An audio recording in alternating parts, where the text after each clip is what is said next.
سامعین محترم، ہمارا اگلا عنوان ہے آپ کے خیالات کیا ہیں؟ What are your beliefs؟ بہت سے لوگ مجھ سے پوچھتے ہیں کہ کیا کوئی ایک کتاب یا سیمینار ان میں تبدیلی لا سکتی ہے؟ میں یقین سے کہتا ہوں کہ ایسا ہو جائے گا اگر کوئی طاقتور اور ذہن کو وسیع کرنے والا خیال آپ کے شعور میں جگہ بنانے میں کامیاب ہو جاتا ہے۔ امریکی مصنف اولیور وینڈل ہومز نے کہا تھا، آدمی کے ذہن پر جب خیالات کے نئے دریچے کھل جاتے ہیں تو وہ واپس اپنی اصلی حالت کی طرف نہیں لوٹتا۔ ہمارے اندر عام فہمی اور عقل کی بہتات موروثی طور پر ہوتی ہے، لیکن زندگی کی مشکلات اس کو کہیں دفن کر دیتی ہیں۔ ہم اپنے ماحول اور پرورش کے طریقوں سے خود کو ایسی باتیں قبول کرنے پر بھی مجبور کر لیتے ہیں جن کا حقیقت میں کوئی وجود نہیں ہوتا۔ مثال کے طور پر ہم میں بہت سے لوگوں کا خیال ہے کہ سمندر پانی کا ایک وسیع نظام ہے جس سے دنیا میں صاف پانی کی بہتات ہوگی، لیکن حقیقت یہ ہے کہ مقابلتاً پانی کی رسد کم ہے۔ زمین کے مرکز اور اس کی سطح کا درمیانی فاصلہ 3000 میل، جبکہ پانی کی اوسط گہرائی صرف 2 میل ہوتی ہے۔ یہ پانی 5 ارب لوگوں کی ضروریات پوری کرنے کے لیے ناکافی ہے۔ ایک عام خیال یہ بھی ہے کہ اگر مناسب طریقے سے سمندر کے پانی کو کنٹرول کیا جائے تو یہ بہت سے لوگوں کے لیے خوراک کا ذریعہ بھی بن سکتا ہے، لیکن سمندر میں پیدا ہونے والی خوراک زمین پر پیدا ہونے والی خوراک سے بہت کم ہے۔ سمندر میں 1 ٹن توانا مچھلی کی افزائش کے لیے ہزاروں ٹن گھاس کی ضرورت ہوتی ہے، جبکہ زمین پر 1 ٹن گوشت کے لیے صرف 10 ٹن گھاس درکار ہوتی ہے۔ جان مارکس ٹیمپلٹس کا دنیا کے چند کامیاب میوچل فنڈز مینیجرز میں سے ایک ہے۔ ان سے ایک انٹرویو میں پوچھا گیا کہ اس کی کامیابی میں سب سے اہم چیز کون سی ہے۔ اس کا جواب تھا، غالباً حقیقت کے بارے میں میرا تصور سب سے بڑی وجہ ہے۔ میں بہت عرصہ اس طاقت کے متعلق سوچتا رہا کہ خدا کے علاوہ کسی بھی چیز کا وجود نہیں ہے۔ جو لوگ ماضی میں حقیقت کا نام دیتے رہے ہیں وہ عارضی اور گمراہ کن ہیں۔ سچ تو یہ ہے کہ جیسے جیسے زمین گھومتی ہے آپ ہزاروں میل مشرق کی طرف چلے جاتے ہیں، کیونکہ زمین سورج کے گرد گھومتی ہے تو آپ 2000 میل ایک اور سمت کی جانب بڑھ جاتے ہیں۔ اور چونکہ ہم یہ بھی مانتے ہیں کہ سورج ملکی وے کہکشاں میں گردش کر رہا ہے تو ہم 15000 میل فی گھنٹہ کی رفتار سے اڑ رہے ہیں۔ یہ تمام سمتیں حقائق ہی ہیں۔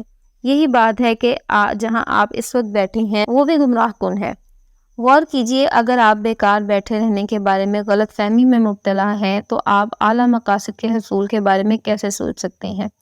یہ ایک افسوسناک حقیقت ہے کہ جن معلومات کو بنیاد بنا کر آپ اپنے عقائد کی تشکیل کرتے ہیں وہ اکثر اوقات غلط، ناکافی اور غیر منطقی ہوتے ہیں۔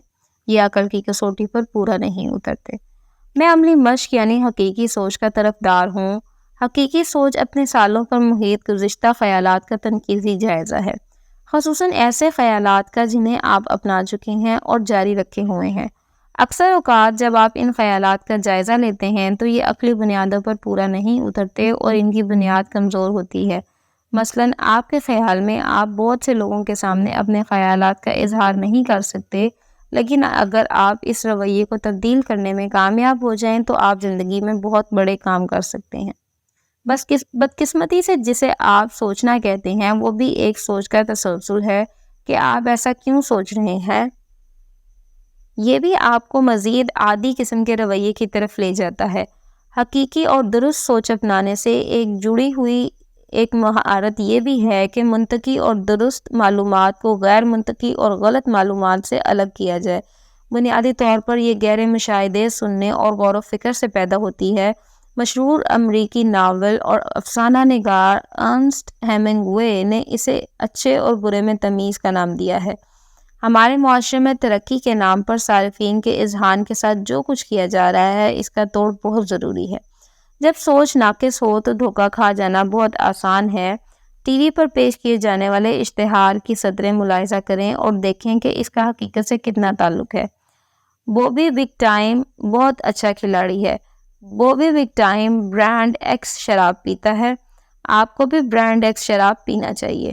اس پس منظر کا جائزہ لیں تو یہ کہیں نہیں پتہ چلتا کہ چونکہ بوبی بگ ٹائم ایک اچھا کھلاڑی ہے اس لیے وہ اچھی اور بری شراب میں بھی تمیز کر سکتا ہے۔ اچھی اور بری شراب کا فیصلہ کرنے کے لیے آپ کا اور بوبی کا معیار بالکل مختلف ہے۔ اس میدان میں آپ کی اور اس کی قابلیت ایک جیسی ہے۔ آپ کو چاہیے کہ آپ اپنے تجربے سے فیصلہ کریں کہ اس بیئر میں کیا اچھا ہے اور کیا نہیں۔ سیدھے سادے امریکی مڈل کلاس لوگوں کی اس طرح ذہنی صفائی کی جاتی ہے۔ سال میں تقریباً 50,000 سے زائد اشتہار ٹی وی پر ایسے آتے ہیں جن کا یہ پیغام ہوتا ہے کہ کیا کھایا جائے، کیا پیا جائے، کیا پہنا جائے، کون سی کار چلانی ہے، کہاں رہنا ہے اور کون سے اقدار، امیدیں اور عقائد اپنانے ہیں۔ ان تمام کا مقصد عوام کی سوچ اور عمل کو ایک مخصوص انداز میں ڈھالنا ہوتا ہے۔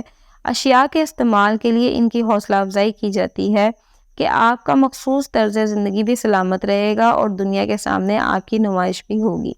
کچھ امریکی غیر معمولی طور پر معاملہ فہم ہوتے ہیں۔ وہ ذہین لوگوں کی طرح اشتہارات کی اتنی بڑی مقدار میں سے چناؤ کرتے ہیں اور پھر ان کے حقیقی مطالعے پر غور کرتے ہیں۔ وہ اپنے ماحول کے لیے ایک چیز نہیں بن جاتے بلکہ اپنی سوچ کو قابل استعمال چیز بناتے ہیں۔ اگر آپ اپنے رویے اور زندگی پر قابو پانا چاہتے ہیں تو اچھے اور برے کی تمیز ایک کلیدی صلاحیت ہے۔ آپ کو کسی چیز کا سامنا ہو یا ماضی میں کر چکے ہوں تو آپ کو پہلی نظر میں ہی اس کی قیمت کا جائزہ لینا ہوگا، خصوصاً اگر کسی نے آپ کو آپ کی ذات اور بلند مقاصد کے حصول میں آپ کی استعداد کے بارے میں کچھ بتایا ہو۔ مثلاً بچپن میں آپ کو کسی نے بتایا ہوگا کہ اگر آپ زندگی میں کچھ کرنا چاہتے ہیں تو تعلیم کے میدان میں کامیاب ہونا ضروری ہے۔ اگر آپ غریب طالب علم ہوتے تو یہ سوچتے ہوئے تعلیم ترک کر دیتے کہ آپ زندگی میں کچھ حاصل نہیں کر پائیں گے، لیکن تحقیق سے یہ بات ثابت ہوئی ہے کہ تعلیمی کارکردگی اور باقی زندگی میں آمدنی کا کوئی باہمی تعلق نہیں ہے۔ تعلیم کے میدان میں کامیابی آپ کی زندگی کی باقی کامیابیوں کو بھی گہرا سکتی ہے۔ بہت سے ذہین طلباء کا خیال ہوتا ہے کہ اگر وہ اسکول میں اچھی کارکردگی کا مظاہرہ کرتے ہیں تو باقی زندگی میں کامیابی ان کے قدم چومے گی، اس لیے وہ اپنے بارے میں خوش فہمی کا مظاہرہ کرتے ہیں کہ کامیابی حاصل کرنے کے لیے ان کو بہت زیادہ محنت کی ضرورت نہیں۔ وہ بھی غلط فہمی کا شکار ہوتے ہیں۔ یہ دونوں گروپ اسکول میں اچھی اور بری کارکردگی کا مظاہرہ کرنے والے خود کو ایک ہی مسئلے یعنی غلط فہمی کا شکار کر پاتے ہیں۔ درجہ ذیل نظم کا مطالعہ کریں اور دیکھیں کہ خیالات ہماری زندگی پر کتنے گہرے اثرات مرتب کرتے ہیں۔